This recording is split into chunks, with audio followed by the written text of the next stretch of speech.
By the power of the Oliver Man, and in the name of the almighty Sam White, be healed!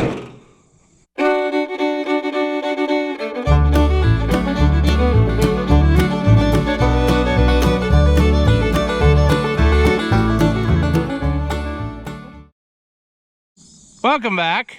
If you haven't seen my videos before, I'm Ross the Oliver Man. And today, we have another project.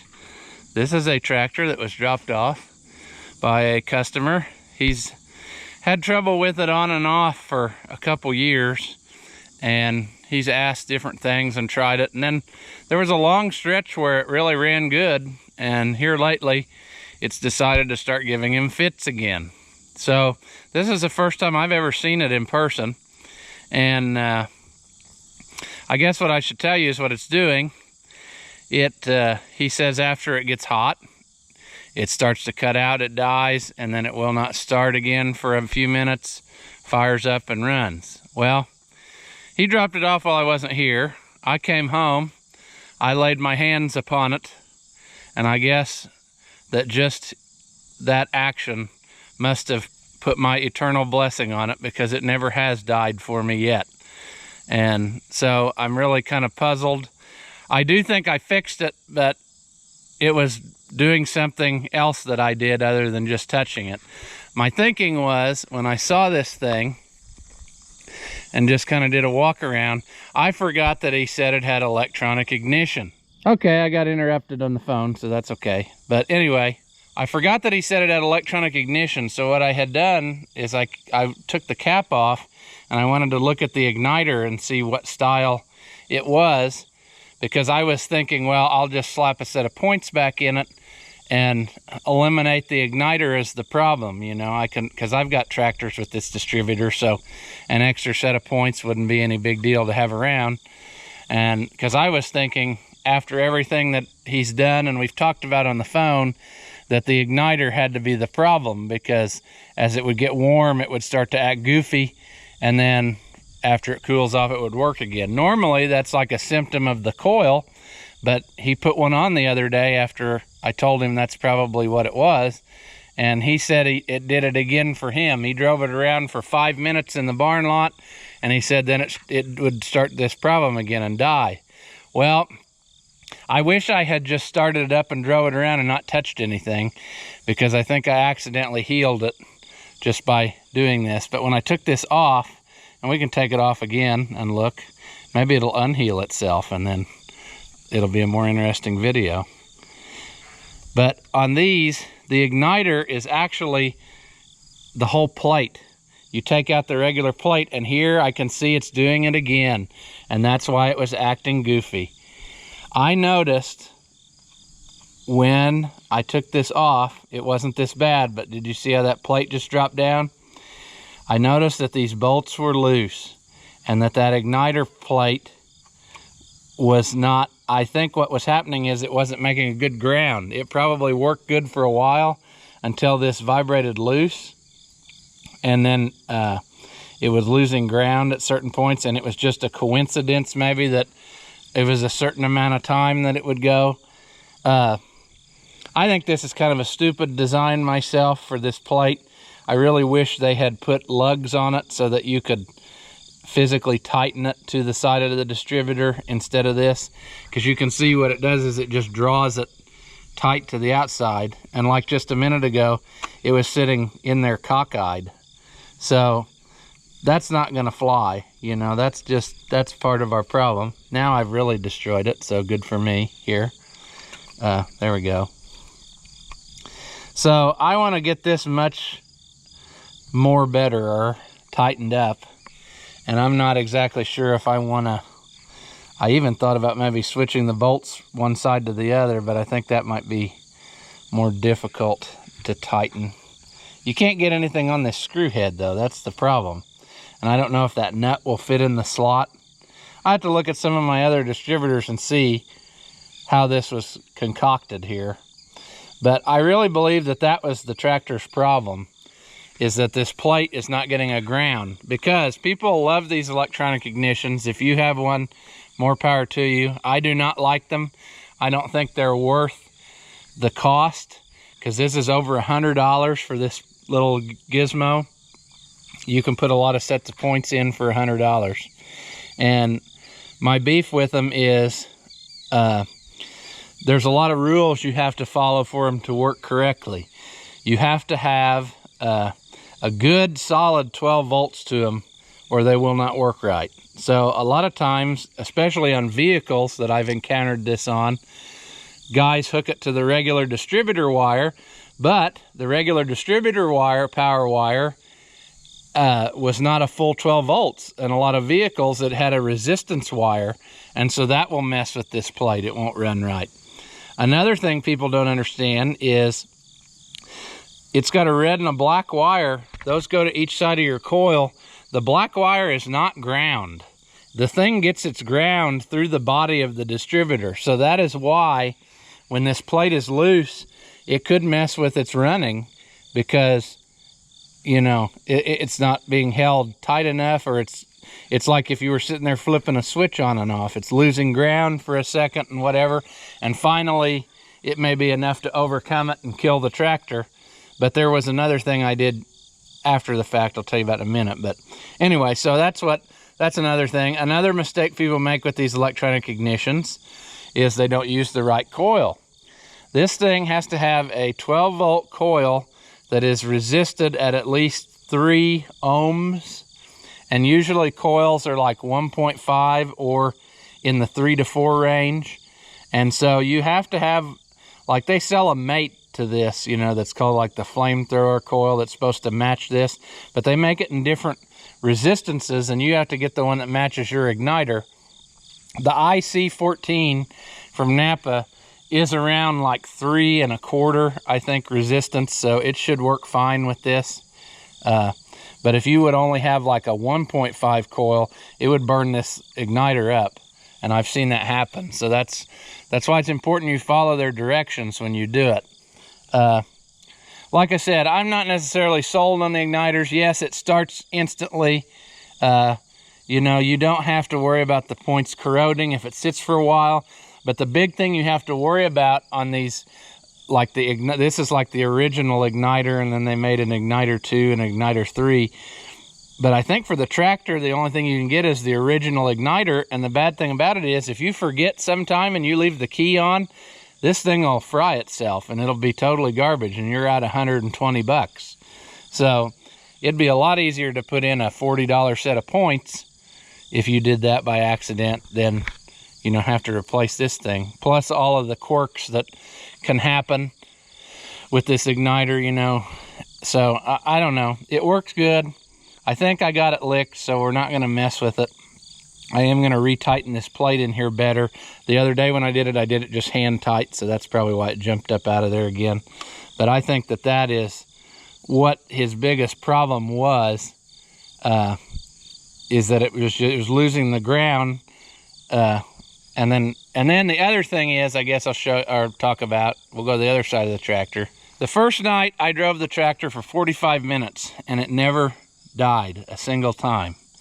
And you could tell sometimes it was starting to, like, it would miss here and there, but nothing out of the ordinary, you know. And I thought, well, we need to play with the carburetor. Well, I ran out of time. So the next day, which was last night, I drove it around again, and I drove it around for another 45 minutes. And finally I got brave enough. I thought, I'll take it down the road, because that is a surefire way to get it to die. Nobody knows where I'm at going down the road, and no tools. So if I want this thing to die, that's what I'm going to do. So I pointed her for the road and took off, and I got all the way to the corner.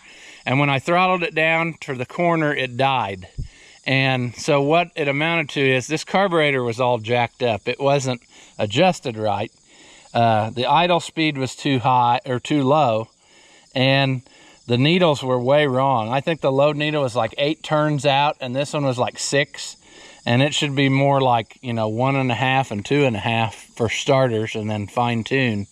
But anyway, I think why it died for me going down the road was because when I slammed it to idle, it choked it out because it had so much fuel in there, because it started instantly right back up. So I don't think it was the same issue that they were having with the electronic ignition. So I think we got this part dialed in. It runs pretty sweet now. We're going to tighten that other plate in the distributor up again for keeps so that it hopefully does not do this again. And then another thing that we desperately have to fix for him is the temperature gauge does not work, and neither did the fuel gauge come on or move. So I'm going to just pop this off and see if it's that it just didn't get hooked up, or whether a wire broke loose, or whether the fuse. You know, we got to find out why, because you got to know what your temperature gauge says, because that could be a problem too. I hooked up an external gauge I had right to the sending unit, and it does register. I think the thing runs a little on the hot side myself, but that's nothing out of the ordinary. I don't know, maybe other people have this problem, and you can leave it in the comments. My 1655 runs hot too, and this tractor does, and there's a few others in the county. And I think that there was a run of engine kits in probably the early 2000s or so, where for whatever reason, I'm wondering if they weren't made correctly or out of the right type of metal, because all of these tractors run hot after getting overhauled. And I think that I'm wondering if that's what it is with this one, and if that really is a thing. I've talked to several other people who said they've had a similar problem after it was overhauled about the same era. But I can tell that this tractor, at least it seems like to me, that it has the overbore kit in it. I mean, it's pretty snappy, and I think that may just be the nature of that overhaul kit for some reason, that it runs on the hot side, and I don't know you know why that is. But if anybody else has had that issue, I'd be interested to hear about that, because my 1655, it'll really run right up there at the red mark, and it's always done that since the last overhaul that was done in town. And I've had the motor pulled apart, and I can't see anything that would make me think that it's why it would run hot. So that's a project for another day, though. It runs good. I'm not gonna, one of these days, I guess, when I have nothing to do, I will probably take it apart and overhaul it again myself and see if that fixes the problem, because I've had the head gone through, new radiator, just everything you could think of to try to figure out why, and it doesn't seem to affect it at all. So, but anyway, I want to get this temperature gauge working so that he knows how hot it is, because that is a way that you can save your engine. You know, if you overheat it too long, you're going to cause some damage. So that is a gauge that really needs to work. Temperature and oil pressure gauge are two very important ones. So that is the plan here. We're going to pop that off, fix that, tighten that plate, and then we'll probably do some more test laps with it and see if we can get it to quit. But I think that I've pretty well got it licked. So here we go. Let's put her in the shade. Oh, now, oh, I know why. It's because I got the lid off the distributor. Dummy.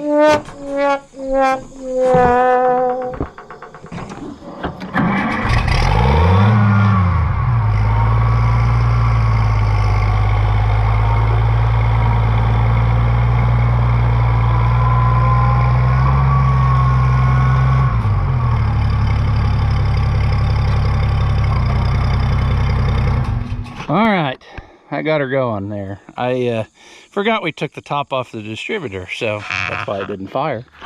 But we will get you mounted up here, and I think that you can see my camera there was getting some fog or something on the lens, so I hope that the footage is good from earlier. I keep the GoPros in a plastic enclosure that's supposed to be waterproof.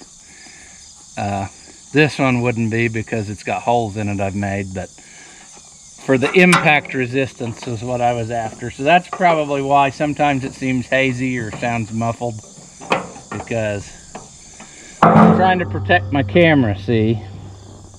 That's how come it can endure such hard hits like you've seen before, and it's fine.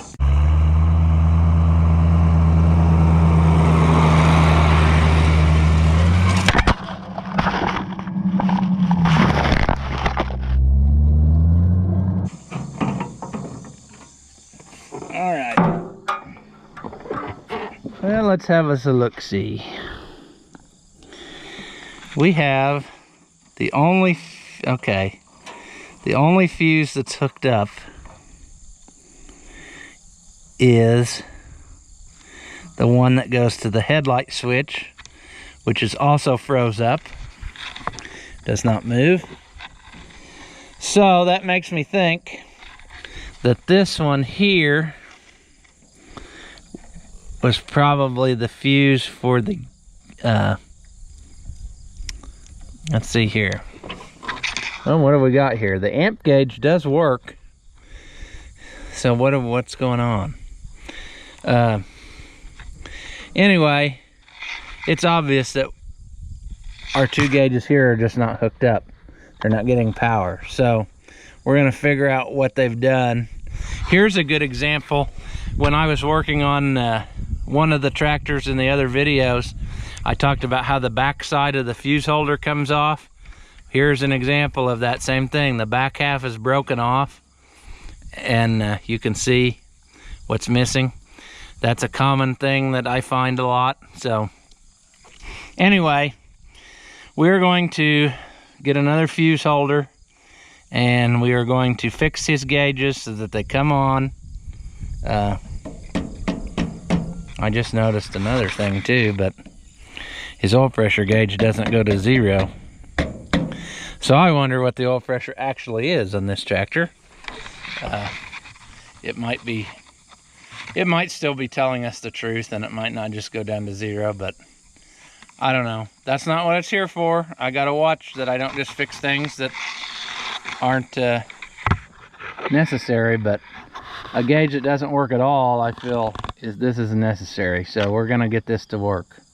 That way, at least while we're doing it, we can eliminate the possibility that the tractor is dying because it's getting too hot, which is another thing that can happen. So we're gonna pull this loose so that I got more room to get my fat meat hooks in here, and then we'll figure out. I don't know if I got another fuse holder on hand or not. I used that one on my 1650. I guess I can always pull it apart and order a new one for myself. So we'll see what we got.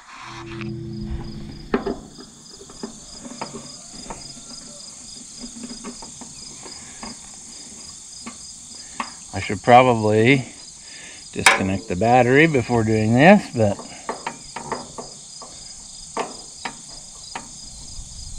you know, I like to live dangerously, I guess.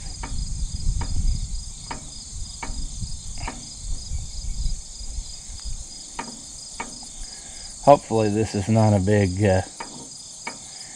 problem. I hope it's just a simple hook one wire to a new fuse holder, both gauges light up, and not light up, but come on, and then we're in good shape. If we have to replace the gauge, I have a gauge here laying at my feet, but I would much rather not do that if it doesn't need it. I know the sending unit works because I hooked it to my gauge and it worked dandy. So it went up and down based on the tractor being cold or hot. So, but I do want to say, I guess, if anyone from Pertronics is listening that makes those electronic ignitions, make a better mounting system, because I really don't know about that setup that you got going, where you just more or less draw it tight from the outside. I'd much rather have a solid mounting. Okay, there is our wire to our sender. Here is our jumper wire to power. And they have totally eliminated. They've totally eliminated any sort of connection to the battery. Now this wire here is kind of a dangerous thing because it's hooked to power directly and it's not hooked to anything else. It's just been floating around in here. So I don't like that. If I touch it to this, my two gauges move.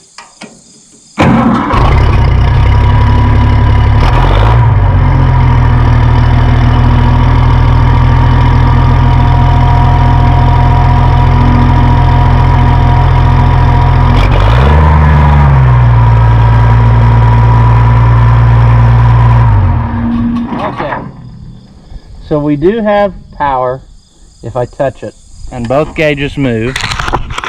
Let me get you in on the action. So here's off, here's on. Both gauges move. The temperature gauge moves a little. The tractor's not hot yet, so that's pretty good.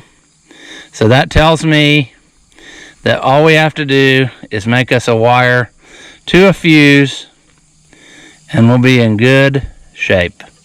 However, we need to find a fuse holder, and so we'll get on that project. I think we can probably even use this wire as our hot wire to our new fuse holder. That's what this one had done, I think, in its previous life. Well, actually, no, we can't do that. I don't know who put this wire on, but they put it in the wrong place. If in fact it did go to a fuse holder, maybe they used it for something else. So I bet this wire's the one that went to the cigarette lighter, and they hooked it up directly, which is not a good thing. So we will eliminate this wire that's doing nothing. We will hook our new fuse holder here to what should be our accessory position. See, this is battery, and this is hooked to the broken fuse holder, and that should be accessory, right? What's this one? This one's ignition, that's right. Anyway, new fuse holder, we'll wire in, then our two gauges should work, and then we can put this back together, and then we'll work on our distributor and then do some more product testing. Okay, I think I've gathered enough stuff to make this happen. So I'm going to try to figure out where to stick you. I'll probably recycle this wire and use it to power my fuse. And then all we have to do is hook one up to which we can reuse this wire, so we won't have to disturb too much stuff. So let's get the old one out, and then we'll start putting stuff back together.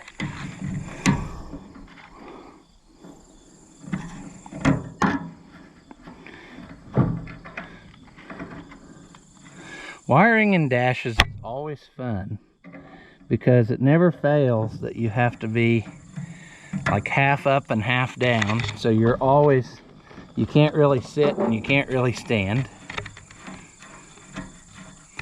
Then you add the camera in the mix,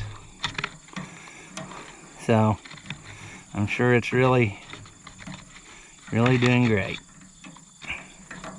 Let's break that off, come on, because I don't think that'll go. I don't think it'll fit through the nut. Well, maybe it will. There we go.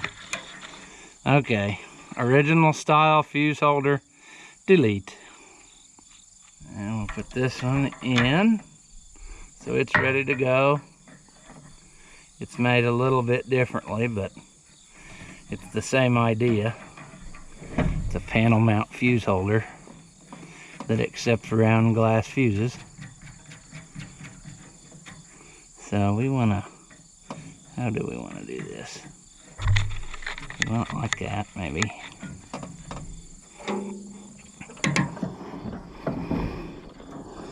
Or we'll take it however we can get it, because it'll probably turn a little. Okay, now, in order to do what we want to do, I'm going to have to put a, I always say spade, and that's not, it's the female version of that, of the spade connector. I don't know what the technical name is for it. The cooch? I don't know. But anyway, that's what we're using. Okay. Now,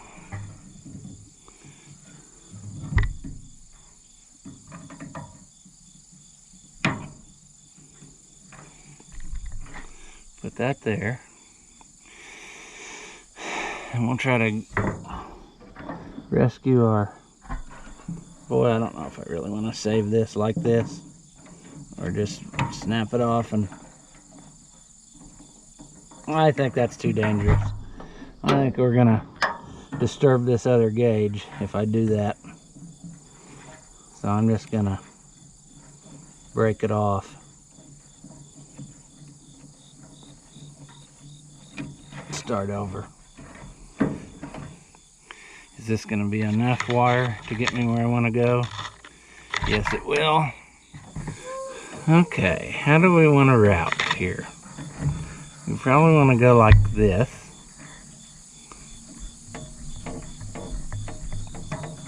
And then that's on there. And then we need to get down in here to the temperature gauge. And this is the dangerous part, because some of these old gauges, when you start messing with them, you end up breaking, twisting them off. That one is loose, so that tells me somebody is physically taking that off. And I don't know why they would do that, because God phone. Hello. Over here at the Ace Warehouse, we send out those tool catalogs from time to time. How's your day? My day's going enough. I ain't got time for that. Okay. There's that. Let's get our fuse mounted in there.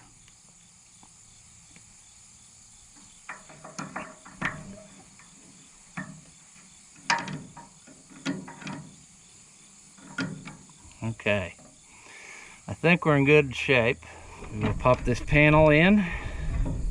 I may try to. Is this loose? Can I get this fixed for him while I'm in here?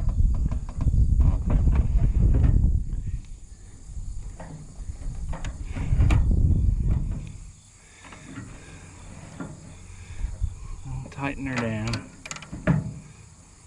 One thing that's nice about this tractor is that still has all the original style screws in the dash. That's something that does not always happen. They're a fine threaded screw.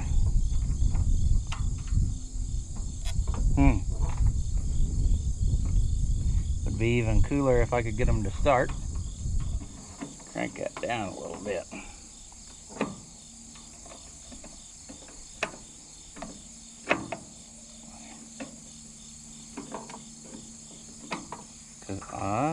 Come on. There we go. Getting there. Looks good. Gauges move with the key. Put the lid back on.